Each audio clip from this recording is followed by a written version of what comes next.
So the question was, are we aware of any staffing shortages because of the government shutdown? We are not at this time.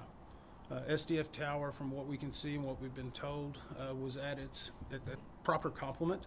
I don't have the exact records, but I will put you to the fact that we have formed groups in areas that we're focusing information on. We have not formed an ATC group. We have specialists in that, but at this point it has not elevated itself to the point to where we feel they need an entire working group. And I would go back to the same thing in regard to the shutdown. Our investigators have been working since the day it started, the shutdown occurred. I've been working every day since then. We've only recalled a few individuals yesterday just to handle some of the logistics of our travel and our movements. But we have everyone we need and then some in order to make sure we're performing this investigation. Yes, sir. Dave Mattingly, Wave News in Louisville. I'm looking for some context. How rare is it that you see a plane with this much fuel on it going down and creating the fire that we saw here? Okay, so the question is how much fire in regard to this fuel load, and how in the United States we don't see it very much, which is great, and it means that the recommendations, we've made over 15,000 recommendations in our 65-year history. We have about an 82% success ratio.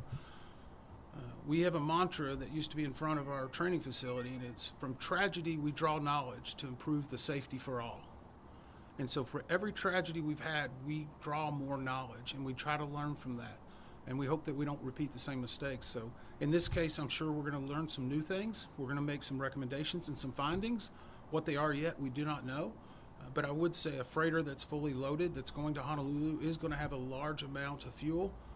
And that obviously was a part of the post-accident response. Yes, sir. Jonathan Gregg, Spectrum News Louisville. What's the rotating speed of a fully fueled MD-11? How fast is it going at takeoff? The question was, what is the rotation speed? Takeoff speed. Takeoff speed? 175, 180. Off the top of my head. I don't have the exact figures for you. I apologize. I'm not a pilot. We will be looking at that. Typically, you're looking at speeds in the 150s to 180s, 190s, but I don't want to give you a definitive number because I would be guessing. And some of those are based upon exactly what's occurring at what point of flight that it's occurring. So there's a lot of different things that go into it in addition to the weight and balance. All of these have been mapped out over decades to specifically know how much thrust and speed is needed to obtain lift and to achieve it, and if necessary, to do an emergency diversion. So we've had a lot of experience with that. I don't know at this point if it will be a factor, but it's certainly something we'll look at. Yes, sir. Dylan Lovin, Associated Press. Was this flight delayed, and was maintenance being done on this flight before? So the question was this flight delayed or was maintenance being done before that? We, as part of the maintenance group, they will be going back and looking at every aspect of maintenance that was done on this plane and how many cycles since it's occurred.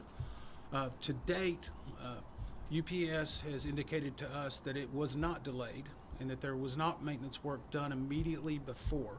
Now again, that is information that we will still collaborate and independently verify, but at least by first glance, we do not see that happening. I know it's been reported some places, but we have not found something to lead us into looking at immediate pre-takeoff. Two more questions. Yes, ma'am. Are you aware of any airworthiness directives that were out regarding MD-11 or the engine manufacturer? The question is in regard to airworthiness directives regarding the engine or the actual aircraft. I'm not aware of any. We go through a very regimented process of things that we view and try to review: maintenance records, airworthiness directives, advisory circulars, service bulletins. To say that there's none would be probably very unlikely, because an aircraft that's been flying for that many years could have had multiple different generations. It will be something that we'll look at. We'll be confirming whether the work was done or how it was done and who did it. But at this point, we have not seen anything that's said we need to hone in on a specific area. One more question? Yes, sir. Conrad Lush, WHAS here in Louisville. How much of your investigation focuses on the runway itself here at SDF, and will the runway remain shut down as you continue to investigate? So the question is in regard to how much of our investigation will focus on the runway and how long it will be shut down. The runway itself, from what we have seen, was obviously being used continually. Louisville has a lot of operations every day. They have a really great crew that works on their operations, maintenance, and upkeep. We'll be looking at any type of factors, such as when they last did a FOD scan or whether there was good skid, whatever. A lot of different things go into the actual pavement. So right now, we're not seeing something that says we need to open up an airport working group. In regard to the closure of the runway, we're very cognizant. I mean, I was here 4 months ago, meeting with the safety staff. They invited me up, got to talk to the president of UPS Airlines and all of their safety staff. We were walking through a lot of different scenarios, and one of the things that struck me was not only is this a company that moves freight, they are delivering life-saving drugs, postal products, food, supplements, you name it, that come through this hub every night. And so we've been emphasizing the need to make sure we're getting every piece of perishable evidence and doing it in the most diligent way, but at the same time, understanding that this investigation could slow down a lot of important products, not just for this company, but for Americans across the country and across the world.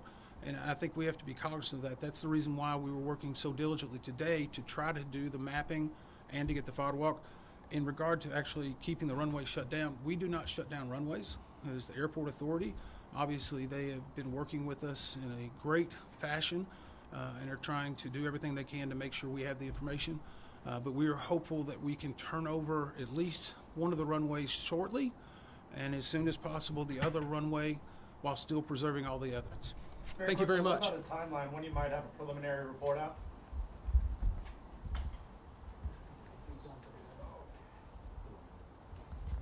It'll be about 30 days for the preliminary report. Thank you.